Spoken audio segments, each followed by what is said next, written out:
Hello friends, story education में आपका स्वागत है। और आज मैं क्या यूटेट सेट के लिए बाल विकास एवं शिक्षा से 30 इंपॉर्टेंट क्वेश्चन, ये हमारे इंपॉर्टेंट क्वेश्चन की पार्ट 29 सीरीज है। तो चलिए दोस्तों शुरू करते हैं। इसके साथ साथ अब हम अनअकैडमी जुड़ चुके हैं, तो आप हमें अनअकैडमी की लर्निंग ऐप पे फॉलो कर सकते हैं, या फिर आप हमें फेसबुक पर भी स्टोरी एजुकेशन क्लासेस यहाँ पर भी आप हमें फॉलो कर सकते हैं। तो पहला प्रश्न यहाँ पे, निम्नलिखित में से कौन सा लक्षण असमायोजित व्यवहार को प्रदर्शित करता है? तो कौन सा लक्षण है जो असमायोजित व्यवहार को प्रदर्शित करता है? तो वो है यहाँ पर क्रोध।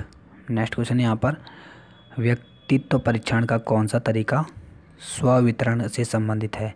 तो व्यक्तित्व परीक्षण का कौन सा तरीका स्ववितरण से संबंधित है? तो वो है यहाँ पर रोसा इंक प्लांट परीक्षण। तो यहाँ पे थर्ड ऑप्शन सही दिया गया है। नेक्स्ट क्वेश्चन यहाँ पे, शिक्षण के स्वरूप के आधार पर शिक्षण है।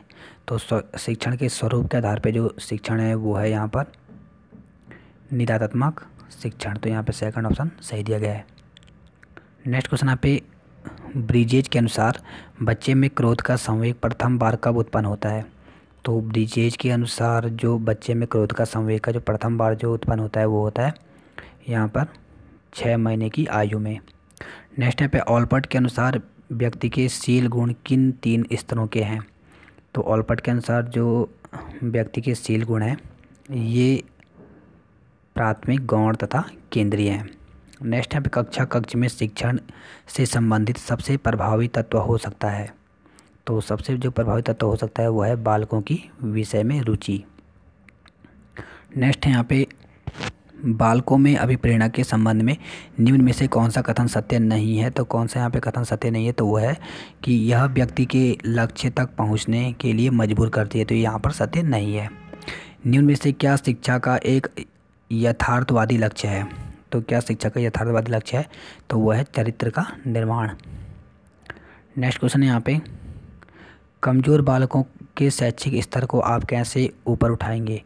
तो कमज़ोर बालकों के जो शैक्षिक स्तर है इसको ऊपर उठाने के लिए कमज़ोर विद्यार्थियों को अधिक समय दे करके। नेक्स्ट है यहाँ पे, प्रयोग प्रदर्शन के साथ साथ विषय सामग्री के प्रस्तुतिकरण में एक शिक्षक को निम्नलिखित सावधानी बरतनी चाहिए।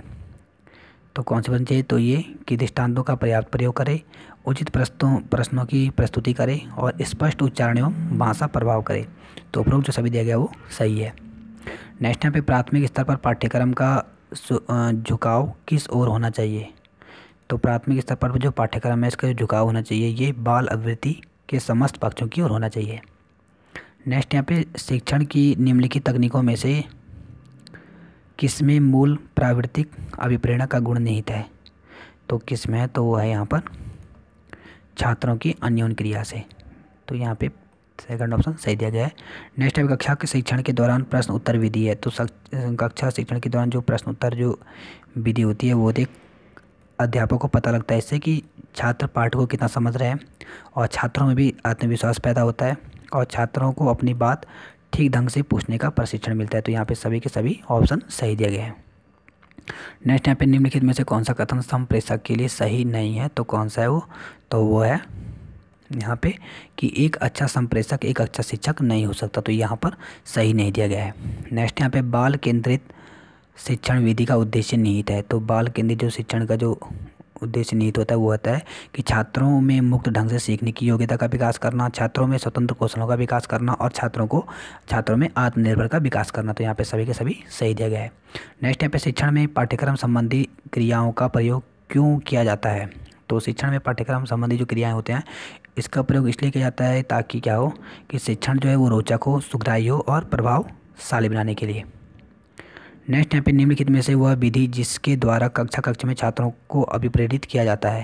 तो कौन सी विधि है? तो वो है उनमें प्रतियोगी भावना विकसित करके।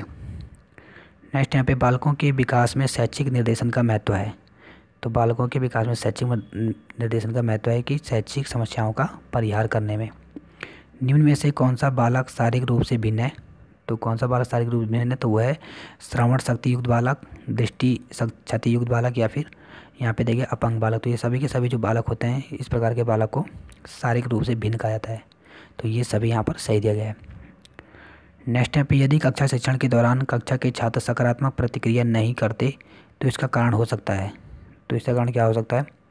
तो उस विषय में जो छात्रों को पढ़ाया जा रहा है उस बात में जो छात्रों को सिखाई जा रही है या उस शैली में जिस शैली से छात्रों को पढ़ाया सिखाया जा रहा है, तो ये सभी के सभी कारण हो सकते हैं। नेक्स्ट क्वेश्चन यहाँ पे, आपका एक छात्र पढ़ाई की ओर ध्यान नहीं दे रहा, ऐसी स्थिति में आप क्या करेंगे?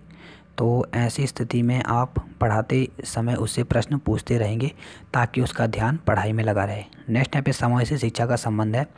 तो समावेशी शिक्षा का मतलब क्या है, यहाँ पर संबंध क्या है? तो वो है विकलांग बच्चों से होता है, लैंगिक समानता और भेदभाव रहित शिक्षा से, और विशिष्ट आवश्यकता वाले बच्चों की शिक्षा से। तो ये सभी के सभी जो होते हैं ये सभी समावेशी शिक्षा से संबंधित हैं। नेक्स्ट यहाँ पे मास्को के अनुसार बालक सबसे पहले कौन सी आवश्यकता पूरी करता है? तो बालक सबसे पहले दैहिक आवश्यकता पूरी करता है। नेक्स्ट यहाँ पे अधिगम हेतु सर्वश्रेष्ठ विधि है। तो अधिगम हेतु सर्वश्रेष्ठ विधि कौन सी है? तो वह है ज्ञात से अज्ञात की ओर। नेक्स्ट क्वेश्चन यहाँ पे, बच्चों के लिए उपयुक्त विषय का चुनाव किस आधार पर किया जाना चाहिए? तो बच्चों के लिए उपयुक्त विषय का जो चुनाव है वो किस आधार पर किया जाना चाहिए? तो वो है यहाँ पर बच्चों की अभिरुचि के आधार पर, बच्चों की बौद्धिक क्षमता के आधार पर और बच्चों की रुझान के आधार पर। तो यहाँ पे सभी के सभी ऑप्शन जो दिए गए हैं वो सही है। नेक्स्ट यहाँ पे, यदि कक्षा में पढ़ाया जाने वाला पाठ छात्रों की बौद्धिक और भावनात्मक अपेक्षा में अनुकूल ना हो तो यहाँ पे दिया गया है कि कक्षा में अनुशासनहीनता पैदा हो सकती है, कक्षा में छात्र उसको रुचि से नहीं सुनते और अध्यापक को छात्रों का सहयोग नहीं मिल पाता। तो यहाँ पे अगर हम बात करें तो ये सभी के सभी ऑप्शन जो दिया गया है वो सही है। नेक्स्ट यहाँ पे, एक बालक आपके प्रश्न का आंशिक रूप से सही उत्तर देता है, आपकी प्रतिक्रिया होगी। बालक की ओर ध्यान ना देना, उसे सोचकर बोलने की हिदायत देना, बालक को डांटना, बालक के प्रयास की सराहना करना। तो यहाँ पे कौन सा ऑप्शन सही होगा? तो ये है कि बालक के प्रयास की सराहना करना। नेक्स्ट यहाँ पे, आपकी कक्षा में कुछ छात्र बहुत तीव्र बुद्धि वाले हैं, ऐसे छात्रों की पाठ्य वस्तु के संबंध में आप क्या करना चाहेंगे? तो ऐसे के लिए आपको क्या करना चाहिए? तो वो है कि उन छात्रों को विशेष कार्य देंगे जो सामान्य कक्षा के छात्रों को दिए जाने वाले कार्य से मुश्किल हो। नेक्स्ट यहाँ पे, बाल केंद्रित शिक्षण प्रणाली का विशेषता क्या है? तो बाल केंद्रित शिक्षण प्रणाली की जो विशेषता है वो है यहाँ पर कि इसमें शिक्षण में छात्रों की भागीदारी अधिक होती है, इसमें बालकों को प्रधानता दी जाती है और शिक्षण अधिगम प्रक्रिया पर विशेष ध्यान दिया जाता है। तो उपरोक्त सभी जो दिया गया है वो सही है। नेक्स्ट है यहाँ पर, परिवार अनौपचारिक शिक्षा प्रदान करने का सर्वश्रेष्ठ साधन है, आप इस कथन से। तो यहाँ पे देखिए, पूर्णतः असहमत है, आंशिक रूप से सहमत हैं, पूर्ण रूप से सहमत हैं या इनमें से कोई नहीं। तो इसका क्या होगा? तो इसका होगा पूर्ण रूप से सहमत है। तो यहाँ पे थर्ड ऑप्शन सही दिया गया है। तो देखिए दोस्तों, इस प्रकार से आज हमने 30 इंपॉर्टेंट क्वेश्चन किए। आपको हमारी वीडियो कैसी लगी इसके लिए प्लीज़ लाइक कीजिए, कमेंट कीजिए और शेयर कीजिए।